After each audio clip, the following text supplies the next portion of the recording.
If you're over 60 and you take medication every day, today's video could be one of the most important you'll watch this year. Researchers have spent years studying whether some commonly used medications may be linked with memory problems or dementia risk in certain older adults. That doesn't mean anyone should stop taking them, but it does mean they're worth understanding. And medication number 1 surprises many people. I'm Alan Mercer, and welcome back. Today we're talking about 7 categories of medications that researchers have studied for a possible connection to cognitive changes later in life. Before we go any further, I want to be completely clear about something. Medications save lives every single day. They control blood pressure, they manage pain, they help people sleep, they treat anxiety and depression, and they keep countless health conditions in check. Nothing in this video should be taken as medical advice to stop, reduce, or change any medication you're currently taking. If anything here raises a question for you, the right next step is a conversation with your doctor or pharmacist, not a decision made on your own. Our goal today is awareness, not fear. With that understood, let's walk through what the research says. The first category researchers have looked closely at is strong anticholinergic medications. This is a broad group that includes some older antihistamines used for allergies, certain over-the-counter sleep aids, and some medications prescribed for overactive bladder. These medications work by blocking a chemical messenger in the body called acetylcholine. That chemical plays an important role not just in allergy symptoms or bladder function, but also in memory and learning. Researchers became interested in this class because acetylcholine is also central to how the brain forms and retrieves memories. Several long-term studies have suggested that cumulative long-term use of strong anticholinergic medications may be associated with a higher risk of cognitive decline in some older adults. It's important to understand the limitations here. Many of these studies are observational, meaning they show a pattern rather than proving that the medication directly causes the change. People who need these medications often have other health conditions that could also play a role. If you take an antihistamine occasionally for seasonal allergies, that is a very different situation from years of daily use. Anyone taking these medications regularly, especially older adults, may want to ask their doctor or pharmacist whether a lower-risk alternative might be appropriate for their situation. Again, this is a conversation to have with a professional, never a decision to make alone. The second category is a group of medications called benzodiazepines when they're used long-term. These are commonly prescribed for anxiety and sometimes for sleep or muscle tension. They can be genuinely helpful, especially for short-term or as-needed use. Researchers became interested in long-term benzodiazepine use because these medications affect a calming brain chemical called GABA, and some studies have observed associations between years of continuous use and changes in memory and thinking. The evidence in this area remains mixed. Some large studies have found a possible association, while others have found the risk may be explained by the underlying anxiety or sleep disorder itself, rather than the medication. This is exactly the kind of nuance that matters. Suddenly stopping a benzodiazepine can be medically dangerous, including a risk of seizures in some individuals, so this is never something to adjust without direct medical supervision.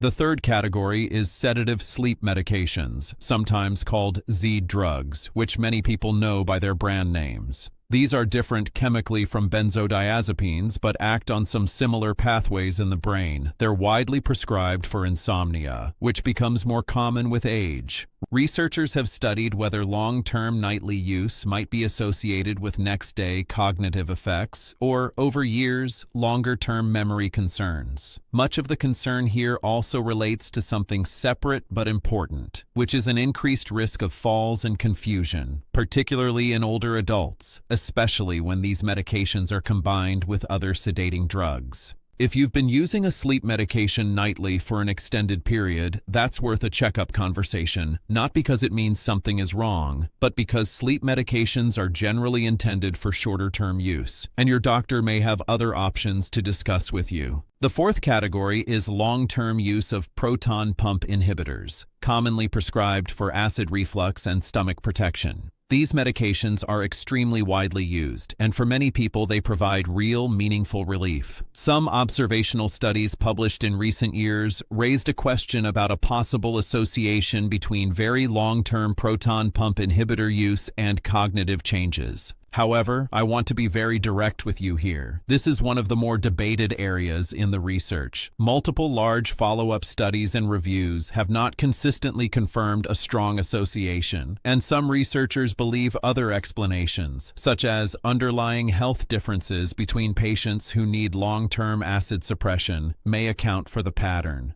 This is a good example of why association is not the same thing as causation. If you've been on one of these medications for years, it's worth periodically checking in with your doctor about whether you still need the same dose or duration, simply as good medication management, not because the cognitive link has been proven. The fifth category involves certain older antidepressants that also have anticholinergic properties, particularly a class called tricyclic antidepressants. These medications were widely used for depression and are still prescribed today for certain types of pain and other conditions. Because they share that anticholinergic action we discussed earlier, researchers have studied them using similar methods. Newer classes of antidepressants generally have much weaker anticholinergic effects, which is one reason prescribing patterns have shifted over the decades. If you're taking an older generation antidepressant, this doesn't mean it's wrong for you. Many people do very well on these medications, and depression itself, when left untreated, carries its own serious health risks. This is simply useful information to bring up at your next medication review. The sixth category is long-term use of certain opioid pain medications. These are prescribed for moderate to severe pain, and for people managing chronic pain conditions, they can be an important part of a treatment plan. Researchers have studied opioids for a possible association with cognitive changes, particularly with long-term, high-dose use. Opioids can cause short-term confusion or sedation, especially when a dose is first started or increased, and some research has explored whether prolonged use may be associated with longer-term cognitive effects in certain individuals. As with the other categories we've discussed, untreated severe pain also affects quality of life, sleep, and overall health. So this is a balance that should always be managed directly with your prescribing physician. The seventh and final category isn't really a single medication at all. It's polypharmacy, meaning the use of multiple medications at the same time, which becomes increasingly common as people age and manage several health conditions. Researchers have found that taking a higher total number of medications, particularly when several of them individually affect the brain or nervous system, may be associated with a greater cumulative risk of cognitive side effects, drug interactions, and confusion, especially in older adults. This is one of the most important reasons why regular medication reviews with your doctor or pharmacist matter so much.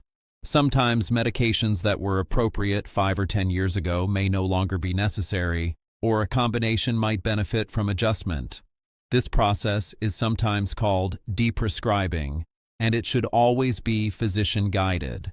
Now let's clear up a few common myths.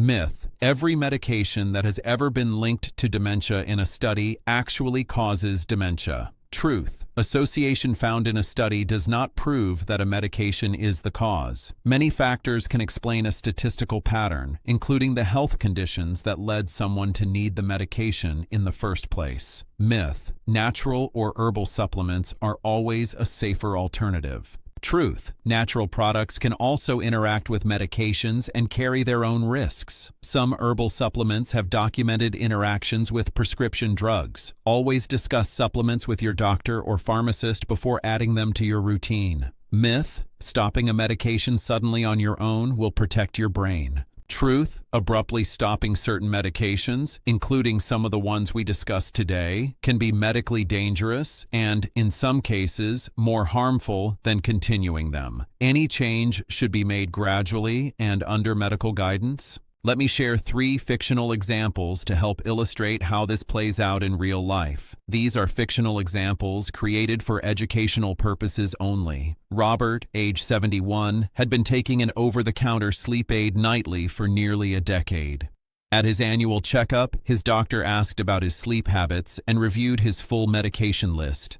Together, they discussed alternative approaches to his sleep difficulties, including some non-medication strategies. Robert didn't stop anything that day, but the conversation opened the door to a plan they could work through together over time. Linda, age 76, had been on the same combination of medications for years, prescribed by different specialists who didn't always communicate with one another. During a medication review with her pharmacist, they identified some overlap between her medications that her doctors hadn't previously discussed together. Linda brought this information back to her primary care physician, who coordinated with her other specialists to simplify her regimen safely. James, age 68, had read an alarming headline online suggesting his blood pressure medication was linked to memory loss, and he considered stopping it immediately. Instead, he brought the article to his next doctor's visit.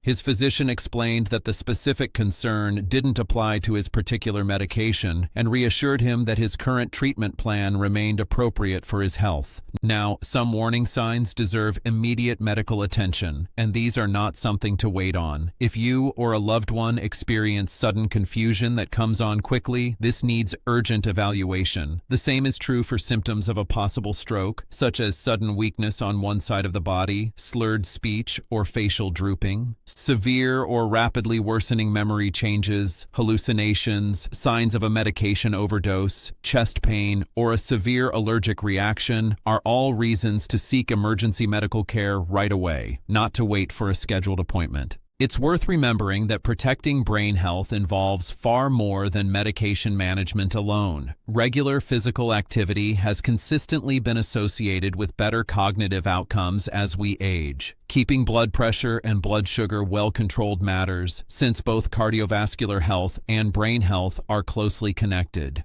Quality sleep plays an important restorative role for the brain. Addressing hearing loss, when present, has also been an area of growing research interest related to cognitive health.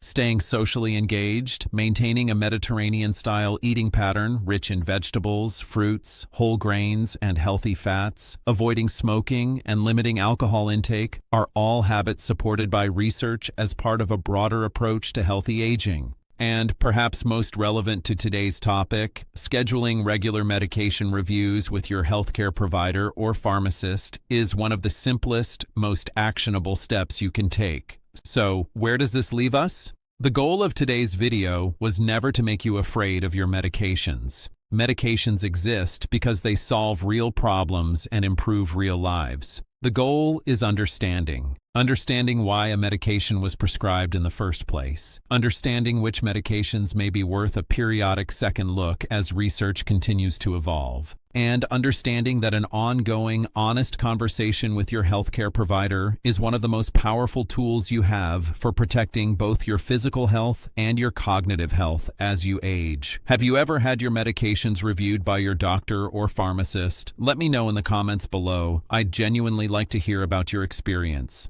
If you found this video helpful, please consider giving it a like, subscribing for more evidence-based health content, and sharing it with someone in your life who might benefit from it. I'm Alan Mercer, an AI-generated educational presenter created to explain evidence-informed health information in a simple and accessible way. I'm not a real physician, and this content is for educational purposes only. Always consult your own physician, pharmacist, or another qualified healthcare professional before making decisions about your medications or your health.